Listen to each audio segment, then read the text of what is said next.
কি হলো? গোপনে গোপনে কাগজ দেখিয়ে কি বললেন শুভেন্দু অধিকারী?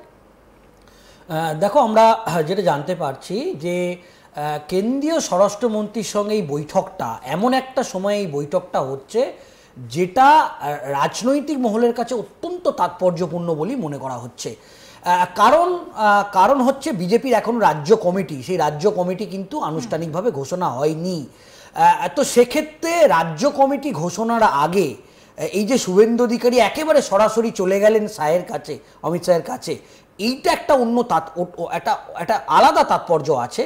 ঠিক সেরকমভাবেই আমাদের কাছে একটা খবর এসে পৌঁছেছে, যেটা হচ্ছে একেবারে 2026-এর বিধানসভা নির্বাচনের আগে যে রুট ম্যাপ, যে প্ল্যান, সেটা আমরা যেটা জানতে পারছি, সেই প্ল্যান কিন্তু বলা যেতে পারে কেন্দ্রীয় স্বরাষ্ট্রমন্ত্রীর সঙ্গে শুভেন্দু অধিকারীর টানা 45 মিনিট একেবারে রুদ্ধদ্বার বৈঠক হয়েছে। সেখানে একাধিক বিষয় নিয়ে বিরোধী দলনেতা শুভেন্দু অধিকারী একেবারে এ রাজ্যের একেবারে গোপন রিপোর্ট তিনি কিন্তু শাহের হাতে তুলে দিয়েছেন।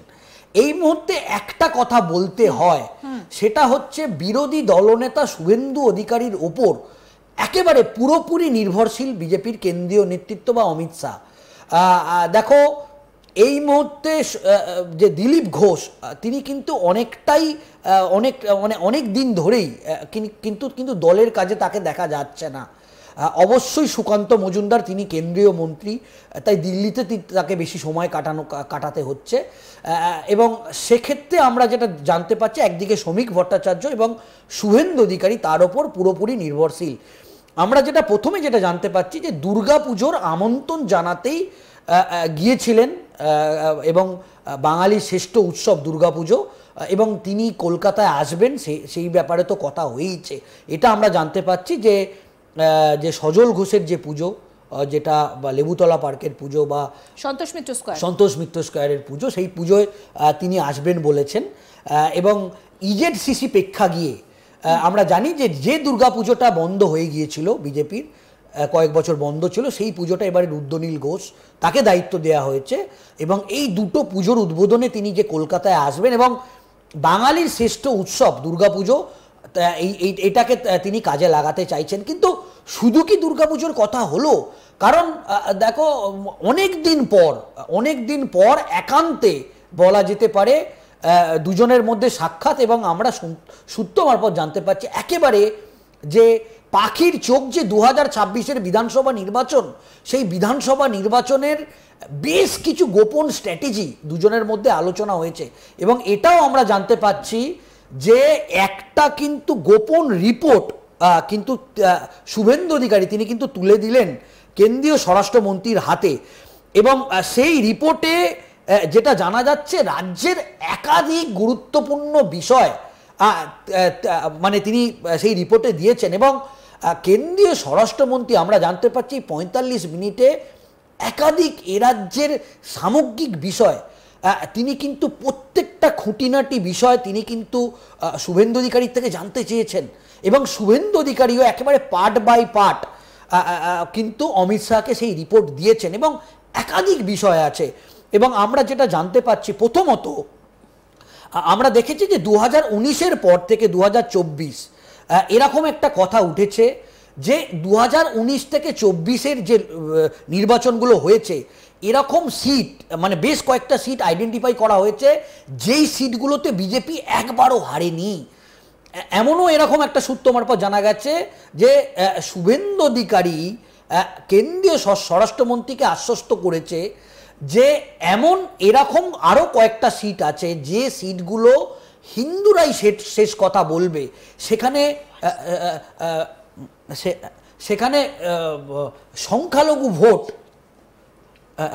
সংখ্যালঘু ভোট ফ্যাক্টর করবে না বলেই জানা যাচ্ছে। তো সেই আসনগুলোরও একটি তালিকা, কিন্তু এখানে দাঁড়িয়ে সুজয়ের কাছ থেকে আরেকটা গুরুত্বপূর্ণ বিষয় একটু জানার চেষ্টা করব, সেটা হচ্ছে এই যে কয়েকটা সিট হয়তো জিতবেন, কটা সিটের কথা শুভেন্দু অধিকারী বললেন এবং অমিত শাহ তার পাল্টা কি বললেন, কি কাগজ দেখালেন অমিত শাহ শুভেন্দু অধিকারীকে তার পাল্টা? দেখো, আমরা যেটা সূত্র মারফত যেটা জানতে পারছি যে ইতিমধ্যেই 100টা সিটের একটা তালিকা সেই তালিকা কিন্তু দেয়া হয়েছে এবং 100টা সিট এই মুহূর্তে এখন যদি নির্বাচন হয় তাহলে কিন্তু 100টা সিটে ইতিমধ্যেই কিন্তু বিজেপি এগিয়ে আছে যদি আজকে নির্বাচন হয়। কিন্তু 100টা হলে তো ক্ষমতায় কোনো মতেই আসতে পারবে না, ধারে কাছেও আসবে না। দেখো একেবারেই তাই। এবং আমাদের রাজ্যে 294টা আসন, ম্যাজিক ফিগার 148টি, তার মানে এখনো প্রায় এরকম 50টি সিট যে সিটগুলোকে কিন্তু এখন থেকেই ময়দানে নাবার একটা ইঙ্গিত। এবং দুই একেবারে সিনিয়র আমাদের রাজ্যের একেবারে শীর্ষস্থানীয় মুখ বিরোধী দলনেতা শুভেন্দু অধিকারী এবং কেন্দ্রীয় স্বরাষ্ট্রমন্ত্রী অমিত শাহ কিন্তু আমাদের পশ্চিমবঙ্গের সংগঠনটা কিন্তু তিনি দেখেন, মানে একজন কেন্দ্রীয় নেতা দেখেন, কিন্তু অমিত শাহ আমাদের রাজ্যের সংগঠনটা কিন্তু দেখেন।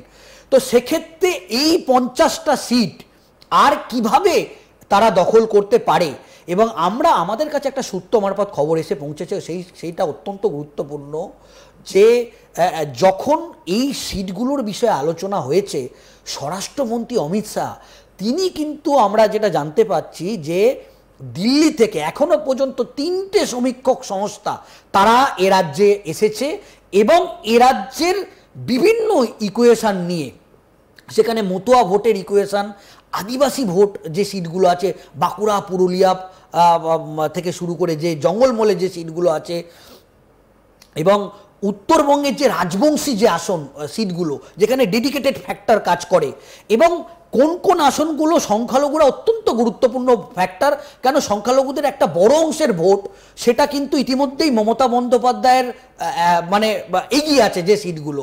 তো সমস্ত ইকুয়েশন দেখে এই 3টে যে সমীক্ষক সংস্থা আমাদের রাজ্যে এসেছে, তো সেই সমীক্ষক সংস্থার রিপোর্ট কিন্তু অনেক আগেই অমিত শাহ সেই সিট রিপোর্ট হাতে পেয়ে গিয়েছে।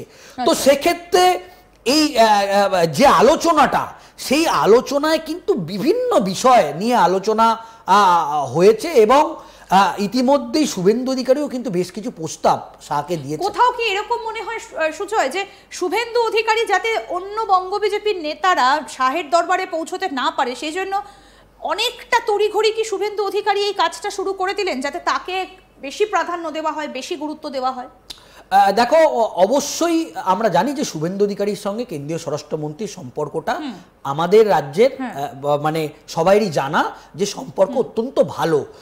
সেক্ষেত্রে একটা বিষয় মনে করা হচ্ছে যে এই মুহূর্তে আরএসএস রাষ্ট্রীয় স্বয়ংসেবক সংঘ তারা দুটো বিষয় চাইছে।